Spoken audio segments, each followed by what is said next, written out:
I am Isaac Carter from The Catalyst Effect, here with my co-host, Fernando Labastida with the Viral Genius podcast. and we are here at the Dallas Startup Week this week, presented by the Debt Council. And oh my gosh, we are meeting the coolest people. And one of those people that we have met today is Alejandra. Yeah, Alejandra Santos. Hi. Hello. Alejandra Hello. Santos, what's up? What's up? What's up, guys? So I'm here because I have a business where we help venture-funded startups and small businesses scale, lean, and exit smart. I wish all of our interviewees would be like this because it would save us from having to actually kick off the interview and ask the questions. yeah, no, that's amazing. So we have a venture studio. So what I like to do is I get the product ready, and Fernando and I, he's the go-to-market guy. He likes to talk about marketing and all that stuff, and I like to talk about the product. So somebody comes to me, I have an idea. I'm like, I don't care about ideas. There's no such thing as a profitable idea, right? Tell me who you're serving. Tell me their problems. Tell me the solution. And then we can take a concept to market in 14 weeks with go-to-market strategy and the whole thing. And the problem that we have with a lot of our startups is I come in and I'm like, okay, tell me about your cap table. And they're like, what's that now? Like, no, we don't have a table for our hats. I'm like, what? No, that's not a cap table. And then we had one amazing idea, really good product. We started working on his product in February, and on Saturday, he is starting his first campaign. He's already cash flow positive, and we launched 2 weeks ago, already making money. And we had to explain to him, we're like, okay, hey, show us your P&L. He's like, a P and what now? Okay, have you made any capital expenditures? I don't think so. And so It sounds like what I would have said. yeah. Because whenever it comes to accounting, I just like to hide my head in the sand, and it was like, I don't want to know about it. Yeah, so I own a percentage of his company. So for me, the biggest thing that I paid for his product. We did that together. I came in. So you're in the cap table. I'm on the cap table. The cap table is two people, me and him. And so for me, I want to know, what are you doing to increase the value of your company? Exits are besides the point. I want to be a part of this for a long time. I'm along for the ride. But I need you. So Alexander Latino, he is the head of my venture studio, and his job is to increase the value of the studio by $4 million in the next 12 months. So I need my venture partners, the founders, to understand the value of the business that they're building, and then to actively take steps to increase the value. Not just for themselves, but for me and the people I'm an investor, and more investors are going to come in. So how do you have to have an educational component in what you're doing. There's no way for you to work with Absolutely. others. I'm super certified. I mean, I'm finance degree. I've been doing this for 16 years. I've done an acquisition of $80 million, huge in the beauty space. It's a minor acquisition, by the way. I prepare businesses for Main Street businesses mainly, like the ones that get overlooked, undervalued by everybody else. I love them because there's a lot of untapped potential in those businesses. And I also work with white collar businesses as well, which are really fun because they have the money. So yeah, value. I love that. You can increase value at different ways, but I like to explain something to people. Intangible assets are the main drivers of value in your business. Could you explain that a little bit? Expand on that part, because that sounds very intriguing. The intangible assets. Okay, so we have the business, right? We have the tangible assets. We have the intangible assets. We have revenue. Everybody loves revenue. It's growth, traction, revenue growth, month over month, year over year. Everybody knows that. Profit margins, gross margins. Okay, cool. Yeah. But who 3x, is 2x, 2x. Correct, yeah. Fastest way to 100 million. Yeah. Let's go to okay, so that's another good point. So you can make $1 million in revenue and be valued at a 2x, or you can be $500,000 in revenue and be valued at 5x. Okay. So that's Or if you spread. have IP and other things, up to 30x, depending on what the industry exactly, is. depending. We're just keeping it simple for right. So that spread between a 2x or a 3x to a 5x is basically how you increase your valuation. Right. And that spread right there is your intangible assets. What people don't talk about. So what is your intangible assets? Yes. Okay. So it's basically, guess what? Your people, your team, that you cannot put a number on them, that you want to fire. That McKinsey tells you every time, you need to fire your people. Those people are intangible assets. They're the ones bringing the revenue. They're the ones that if you are a good operator in your business, you can make $250,000, $350K per head. That right there is a good revenue per head metric of how successful your business is. Marcus Lemonis calls it the 3 Ps. People, products, and process. So, but what about assets like a database? Not just your clients, but also prospects and people that are subscribed to you, et cetera. and read. Absolutely, yes. So Mhm. those are processes. So for example, if not everybody has a database, not everybody has the possibility to do a big data warehouse with, Right. keep everybody's information, but you need people to do that. So who's going to maintain that? Who's going to, continue growing it?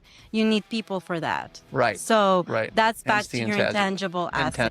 Got it, Yeah, got but it. assets, yes, you have your tangible assets, you have your data warehouses, you have your consumer list, you have your partnerships, your big contracts with, other companies. Of course, that's part of the assets as well. It increases valuation. But what moves the needle and what people really overlook is the people and the culture. Fascinating. And so tell me a little bit about how you started your company. What was the vision behind it? What was that sort of inflection point that said, you know what, I'm gonna start this business? A person that you can put in a box. That's basically Fiercely what it is. individual, right? Yes, I mean, I got tired of being, my voice being taken for, people speaking for me. Right. So obviously what I do, I came from a big consulting company and it was very male dominated. I don't want to, male dominated is where I stand. Some people say you were one of the few brown people in the organization. I don't like to say that because to be honest with you, to me, everybody's the same. But being in those kind of environments, it takes away from your voice. So I decided to build my own company. Yeah. And as soon as I left, I actually had 10 clients that came with me. Wow. Yeah, I thought I was going to get sued. So that's my story. And I'm very passionate about helping those small to medium-sized businesses that are underlooked because my father was a business owner. He had a very successful hardware shop that he opened up many shops all over the place, including Japan. And unfortunately, those are the people that get the least amount of help. They bootstrap their businesses all the way through. They don't get any VC money because, and that's hard work. So that's why my passion is there. But I also love my VC funded startups because they don't know what they don't know. And they all, and that's where I can give a lot of value to. Mm-hmm. Yeah, it's amazing. Yeah. I'm hoping you've met my daughter.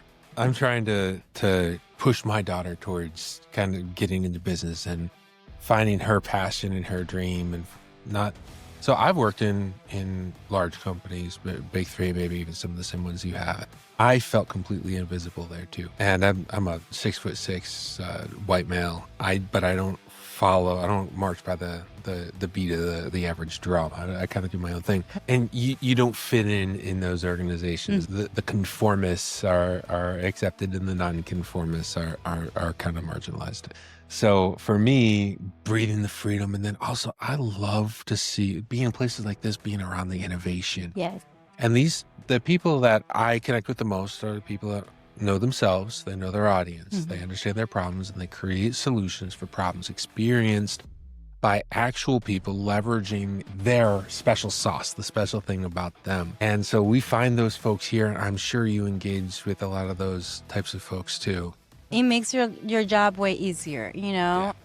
When people know exactly what problem they're solving and how they want to monetize it too, it makes life easier. Yeah. For sure. Yeah. So tell us a little bit about, I'm really kind of curious to know some of the stories of some of the companies you've worked with that you've helped go through an acquisition, some of the ones that stand out the most to you or the most memorable. So I really like the very middle, like I said, the space. I like preparing them for a sale is what I like to do. I like to get them from like a on the business mentality to off the business mentality, kind of like stop running your business like, a lifestyle business and start running it like an actual business. Right. So what I like about that is the transformational period. It's adding the different revenue streams, making sure that, don't put the Lamborghini on the P&L anymore, maybe put it in your personal account now, making sure that they can see how much value they can get for exiting their business and what they can do with that money after. Those are the things that I work. And People so go and buy a brand new personal vehicle and write the whole thing off, and bam, they just killed their profitability for the year. And then they're like, I want X. And what do you mean I'm only worth that amount of money? Well, you're I on a get discretionary spend. All the time. Yeah. You mean I'm only worth that much? Yeah. Well, hey, stop buying yourself a brand new G-Wagon every year and you're going to be okay. Yeah. What? So in terms of the actual So the middle companies that you've worked with, tell me about some interesting stories. You don't have to name names or anything, but like... Yeah, I definitely cannot name any names, but let's see, what can I say? I work with this really great company. They're actually really huge in the dog training industry, kind of like close to Cesar Milan. Oh. They actually know each other. I feel like they are doing way better than Cesar Milan. They have a Netflix show as well. And he's been a client with me for a long, long period of time. So one of the things that we've been working with is really still on the make sure incorporating the processes in the marketing side, because when you are a big influencer like somebody like him and you bring people through your socials, you tend to overlook creating processes in that area because people just come to you because you're famous. Right. Yeah. So that's one of the areas that we work on. Like, how do we transfer your skills without transferring you, right? So how to create all of that. And how does people react, especially those entrepreneurs that are very fly by the seat of their pants, kind of some, entrepreneurs, ADHD entrepreneurs. How do they react when you impose these processes on them? Well, I'm very nice about it. They work with me. It's a process.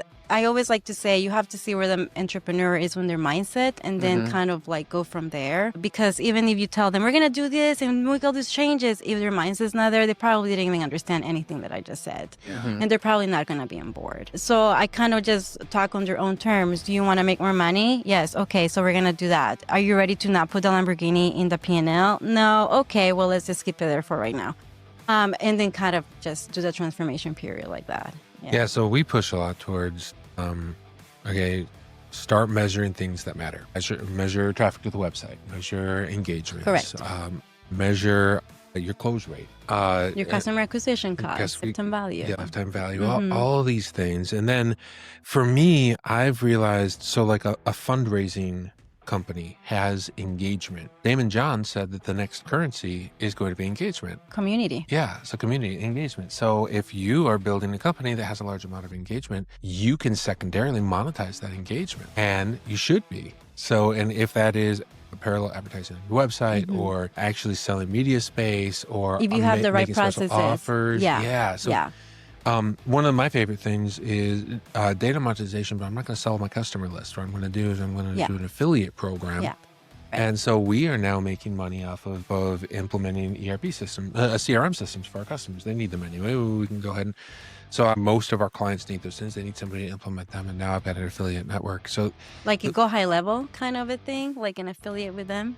They get 40%. Yeah. Yeah, 40% of the fees right back to you. Exactly. I was at a Go High Level last week. Yeah. So Andrew is my guy, the affiliate manager at Go High Level. His name's Andrew, really good guy. But yeah, there's ways. So what I want to see is even from the beginning, okay, you need to be able to make a profit selling a solution to a known problem, to a known person, something painful. And it needs to be a painful problem with a sense of urgency and high consequences for not solving it. And then, now how do I have secondary finance streams? And what are my next users? And how do you expand out from that? How do you do recurring revenue? Yeah. That's a big one.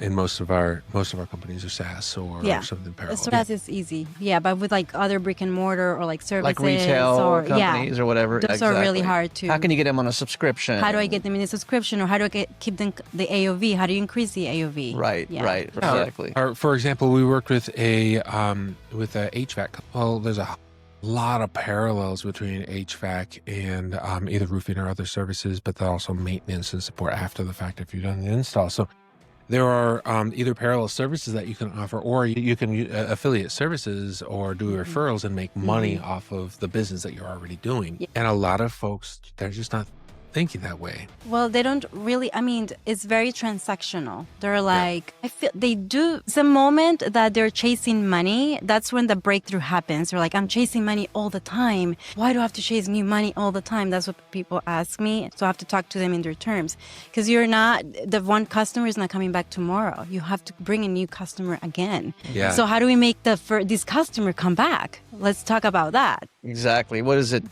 Jay Abraham talks about the 3 ways of making more money. You could get more customers, or you could sell more to your current customers, or you could sell each deal a higher basket, grocery basket level each time, by doing upsells and cross sells, right? So I love cross sales. I Yeah. love. Oh yeah. Exactly. Yeah. Have you read the book Profit First? I have not actually. I don't read a lot of books because I don't. The only books I read are the ones that I go to school with studying something. I don't actually read books. I use Audibles. But I Come met the on, author guys. last You got to night. sit There down and is read. a great app. It's called Smarty something, Smarty Pants or something like that, where it gives you the cliff notes of all the books. And do you have an affiliate link? I You can see- probably send it you affiliate. You know what? I just like sitting down and reading books and reading the stories that the authors talk about in the books. I don't know. Maybe call me old-fashioned or something. Well, I think what it is I have a 3-year-old and a 1-year-old and a wife and a 17-year-old and a venture studio, and I don't have the time for it. Yeah. Maybe you have more time in your hands. Yeah. Well, I don't know. Depends on, if I disappear or something for a while. Is that where you go? He goes to the bathroom. Do you have books around the hidden corner? around the. Gotta find your books. Okay. I opened myself up to that one, didn't I? Which books are you reading? His book when you go around the You corner? didn't even read my book, did you? I haven't read his book yet. No, I don't even read my own books. But I we don't. sent him a copy of my next book before you build, and I'm like, hey, what do you think of it? And he's like, I think it's good. I'm like, did you read it? No. Okay, I'm going to read it now. Okay, I'm going to read it. And He loves reading books, but not mine. And they're very short, and the illustrations are so cute. Remind me to get you my book. I wrote a mini book, Okay. only 72 pages long or Oh, something. I will love to It's not read it. It's not illustrated. Okay. Oh. So wait a minute. So next question is, what do companies need to do to get ready for acquisition, right? So, talking about lifestyle businesses and people who are kind of like scattered, et cetera. But if I want to, I have a company right now and I provide marketing services. What do I want to do if I want to get my company ready to be sold in a year, 2 years time? Absolutely. So it's great that you say 1 year, 2 years, because most of the people say, I want to sell it like Right now. Yeah. Yeah. and it's worth this much. Okay. First of all, have financials ready. Imagine that I have to say this, but it's not a tax return. Right, We need yeah. a P&L, we need a balance sheet. Okay? Right. So Trailing 3-year. yes, trailing 3, I want to see your EBITDA. Make sure that everything is in the right buckets. So So that's I got to get a CPA. Yeah. or a CFO, CFO. whatever. Okay, perfect. Actually, I would just go for a CFO. I work with CPAs and it's very tax oriented. You want Gotcha. to see that real picture. Okay, so that's number 1. Number 2, get evaluation. Okay, let's get a starting point. Where's your business at? Value. Market wise, there's a lot of valuations. A third party Yeah. evaluation, preferably third- not talking to your uncle or your nephew or your brother-in-law. Yeah. I guess we've both seen the same thing. Yes, preferably not internally too, not from your employee. Right. Have people started telling you I did evaluation with ChatGPT yet? My gosh. Alejandra, I did my strategy here for the full year on ChatGPT. I'm like, oh my God. Okay. ChatGPT told me that I could get 50x for my software consulting nearshore firm. Oh, wow. Yeah, let me tell you, that is not ever going to happen. Can he get you the buyer? I'll tell you what, if they bring me a buyer, I'm not selling, but yeah. So those are valuation, financials, and from there you set up a plan, I would call it. Right. I would say my baseline. Okay, so this is where I am. I would like to be here. Right. How do I get there? Okay.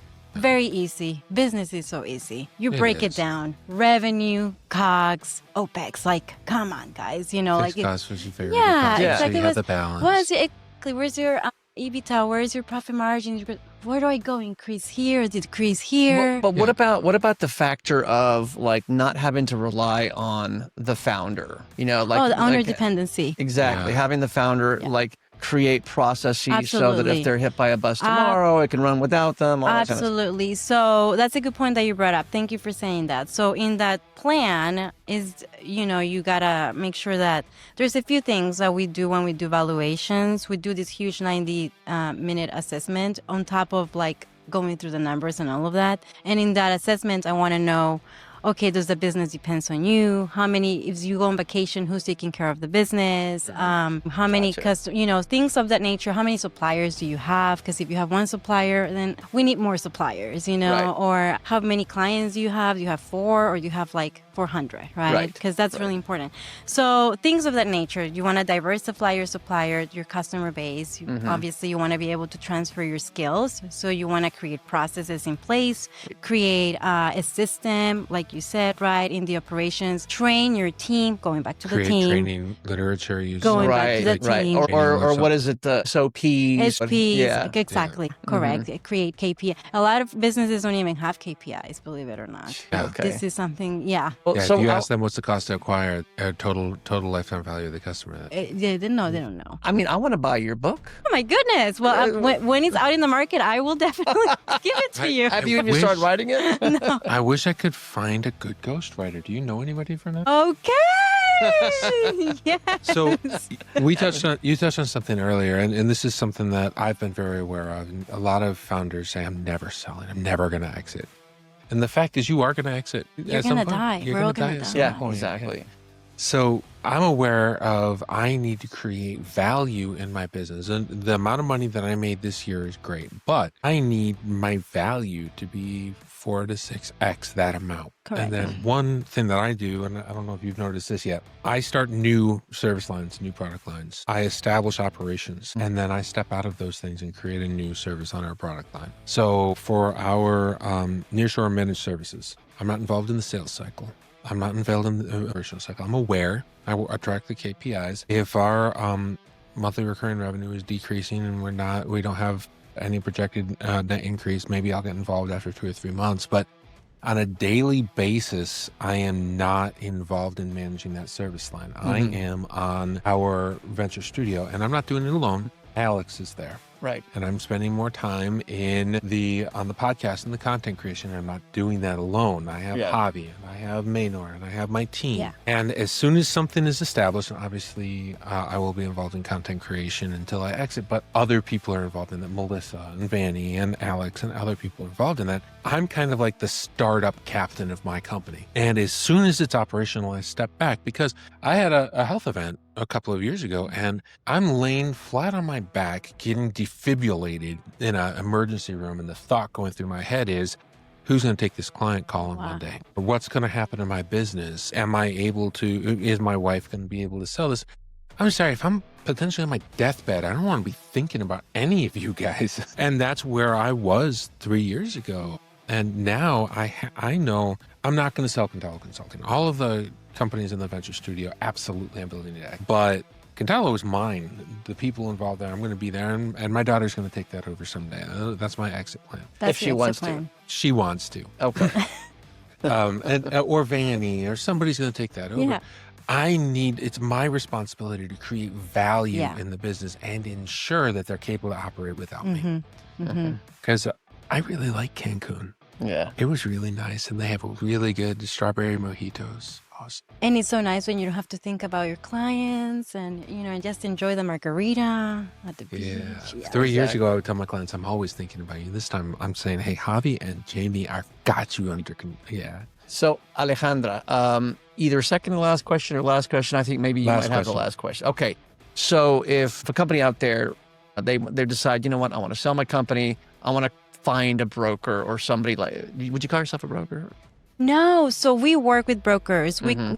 I call myself the team that comes before that. If you Okay. really want to come out at a good valuation, then that's what it is. Kind of like the talent agent for a company that wants to get acquired. Yeah. Or the person that sets the house up for the... I set them up. Yeah, exactly. That's basically Okay, it. so now are there a lot of companies like yours? Is it a crowded field, or is it kind of a unique, Yeah, so thank you for asking. So, as you know, there's going to be a lot of businesses coming out for exit soon because we have the biggest generation, baby boomers, right? Exactly. So we're forecasting a lot of exits in the near future. However, what I do is I'm not the only one doing it, but it's not very known because people still lack the education that they're going to exit. This Right. is still, believe it or not, a thing that people don't realize. Right. That you build a business, you need to think about the exit. And what I like to teach my startup founders here when I come in, because I come in as a fractional CFO, sometimes COO, whatever it is they need, right? Right. I like to ask them, what is your exit plan? And they're Uh-huh. like, what? Yeah, we got to think about an exit plan because if you're going to bring investors into the cap table, they're going to know what is my return on my dollar. Okay. Yeah. So we need to think about that. That's the number one thing. And once we start thinking about the exit, we want to build a business according to that exit. So if you're going to be saying, I'm going to sell it to a competitor, okay, let's pick what competitor. Let's build that company exactly like that competitor would acquire it. But if you tell me, I just want to give it to my family, okay, then we're going to mold that business, go to your every exit has its own little strategy plan, and that's what I do. So what I see, like I always like to see what's a differentiator for a business, like why choose that company versus another company. And I think I already see it, and so correct me if I'm wrong. So you come in as a fractional CMO. What else is a kind of a fractional CFO? CFO, COO. COO, okay. Yeah, I don't do your job. No. Right, exactly. But you also start preparing them by giving them the questions they need to do to think about the exit. But correct me, but please steer me in the right direction. What is your differentiator? Why would somebody want to use you versus somebody else? Oh, thank you so much. Well, I mean, there's so many of us. There's so many CFOs. There's so many COOs. Absolutely, yes. But people are going to choose me because we basically prepare the business for a high value valuation. That's basically what we do. Yes, there's going to be a CFO out there that is probably really good at risk management, or is probably going to be, we all have our own little expertise. My expertise is, as a COO, CFO, is to improve the business and making it appetizable to whoever's going to acquire I think this is a new category. Well, actually, I read a article published by Salesforce about the rise of the COFO, which is the Chief Operational Finance Officer. Yeah. COFO. Hey. Did you read that article? I know how much you love to read. Yeah, I love to. So You should check that out. It was published yesterday. I will. Salesforce. Yeah, the rise of the COFO. So thank you for saying that. So I realized that the hybrid model works really well because I've been embedded into these businesses and I've been doing the work being basically underpaid, because I do more for them than when I actually charge, because they need that support. So that's when I realized, okay, no, I am not being underpaid. I'm going to create this hybrid model because it just works. That's super cool. That's super cool. That's super cool.